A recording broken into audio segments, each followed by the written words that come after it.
gathering the fruit. But as I recall, Alaska has already slain a few giants.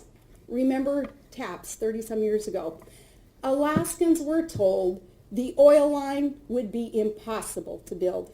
And then, all those years, when this capital was filled with talk about a $40 billion gas line, but that's all it seemed to ever amount to was talk and closed-door deals.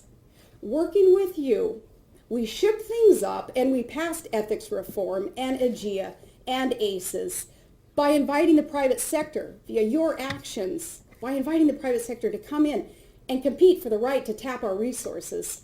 We now have 2 major efforts underway to commercialize gas without surrendering Alaska's sovereignty.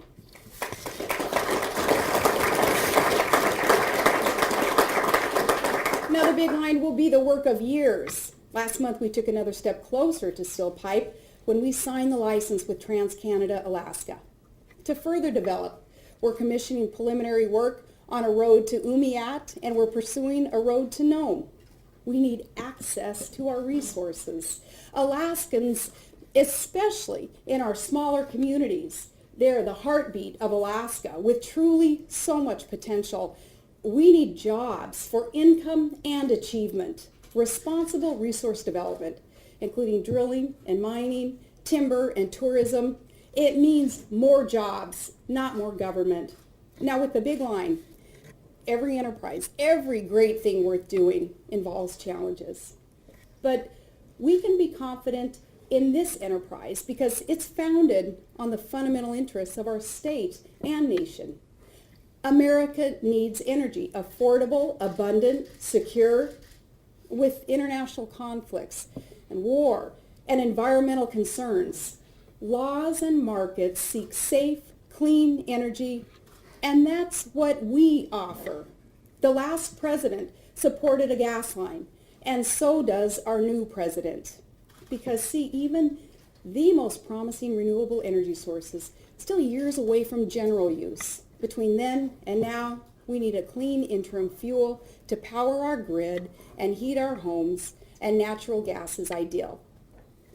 In Alaska, all roads lead, well really we only have the one north, but it leads to the North Slope and to the central importance of our North American gas line, America's security and Alaska's revenue and careers for Alaskans and affordable fuel. Even our ability to finally diversify our economy, all these things, they hinge on the success of this great undertaking.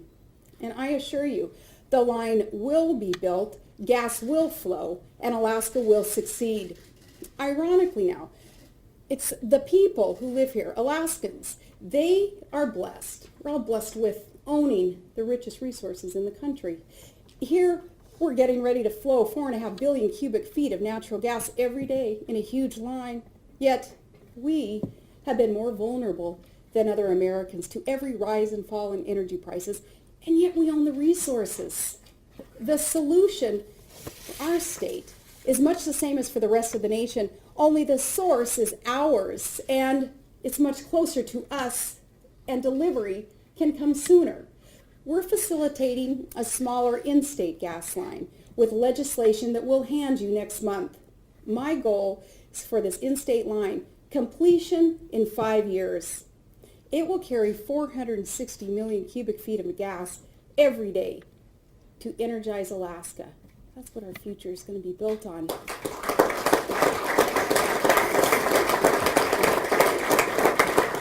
Previously, we've relied on diminishing gas supply from Cook Inlet and expensive diesel and a mix of government subsidies and not enough conservation.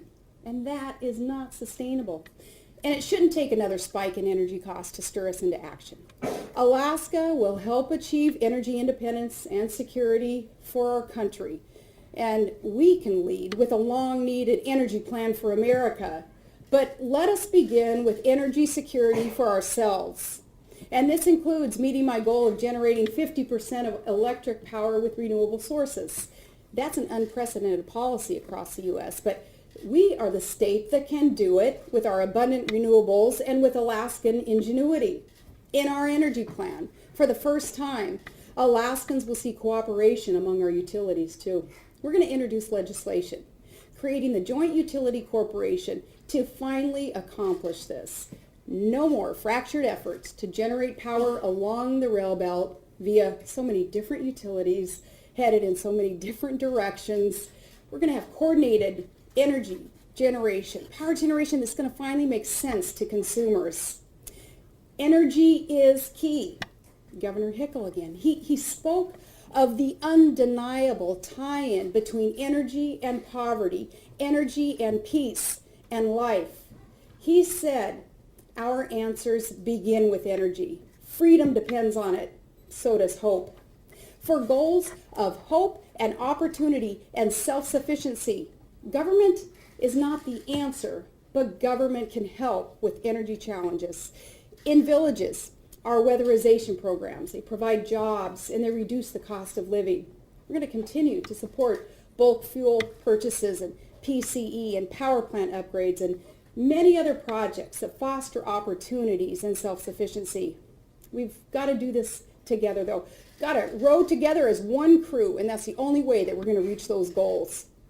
Now we need more oil in the pipeline too. So we strictly enforce state laws and contracts with oil companies.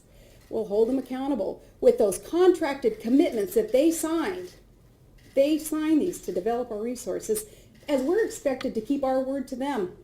Our reformed oil production formula, ACES, it helps them with strong incentives to keep capital reinvested.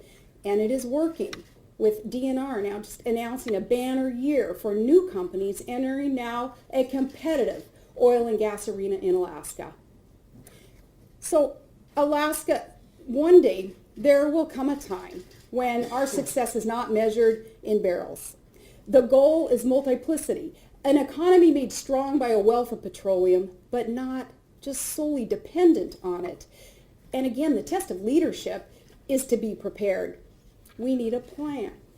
Business leaders, local officials, stakeholders, we all agree for our economic future, we need this. Like the old saying, fail to plan, then you plan to fail. To that end, I issued an administrative order this week calling for the state's first comprehensive economic strategy, a fiscal plan.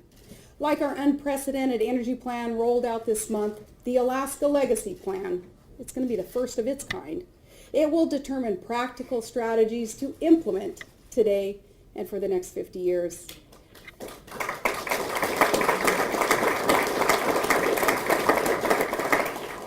In the past, organizations have studied our strengths and our weaknesses. They offer generalized suggestions for change, and that is all good, and we're going to utilize all that. We propose a strategic action plan for private sector and government to stimulate and diversify the economy. We need participation and common sense from those who make the economy run, namely our small business owners who do all the hard work. They create jobs, and that's where the best ideas are. And this will be the roadmap for activities and investments to grow us strong here in the great land of plenty, with our ideal strategic position on the globe, the air crossroads of the world, with massive size, with stores of potential, and with our spirit and our people, together we'll plot the course. I have confidence in Alaskans, their judgment, their groundedness, even more so after the journey I completed on November 4th. I learned more about fighting the good fight and facing long odds and the need to protect family, my own and my Alaskan family, and putting country first even when voters put you second. This was not unlike Alaska's journey though. And when I took my oath of office to serve as your governor, remember, I swore to steadfastly and doggedly guard the interests of this great state, like a grizzly with cubs, as a mother naturally guards her own. In Alaska, as a statewide family, we've got to fight for each other, not against, and not let external, sensationalized distractions out there on the periphery draw any of us off course. As an exciting year of unpredictable change begins, we too have our work cut out for us. And we're all in this together. It's kind of like Alaska's muskox. You know how they circle up when they're challenged, when they're younger challenged, when they're challenged, their future. They circle up, and that's what we got to do.